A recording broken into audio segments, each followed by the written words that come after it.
Welcome to the Tech Egg. Don't get scrambled. Enjoy the video. In this video, I will show how to replace 2008 Honda Accord fuel pump step by step. Start by working in a well-ventilated area and disconnect the battery to prevent sparks. Wear gloves and eye protection and relieve fuel system pressure using the fuel rail Schrader valve. Keep a fire extinguisher nearby and prepare clean rags for spills to maintain a safe, neat workspace throughout the repair. Warm up into the task by organizing parts and tools on a clean workbench and labeling removed fasteners. Safely raise the rear of the car on jack stands and remove the rear seat cushion to access the fuel pump access panel. Keep small containers for bolts and a magnetic tray to avoid losing hardware while you remove the electrical connectors and fuel lines from the pump assembly.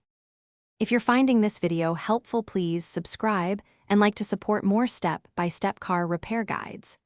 Quick recommendation: the Shark AI Ultra Robot Vacuum is great for keeping the garage floor free of metal shavings and dust while you work, and it even accepts voice control for hands-free cleanup.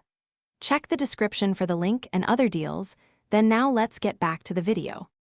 Take your time lifting the old pump assembly straight up to avoid damaging the fuel level float or wiring harness. Replace the O-ring and sealing ring with new parts and ensure the pump sits flush in the tank before tightening the retaining ring to specified torque. Reconnect electrical and fuel lines, lower the vehicle, reconnect the battery, cycle the ignition to prime the pump, and check for leaks while the engine runs smoothly. Thanks for watching. Consider subscribing if I helped unscramble your problems.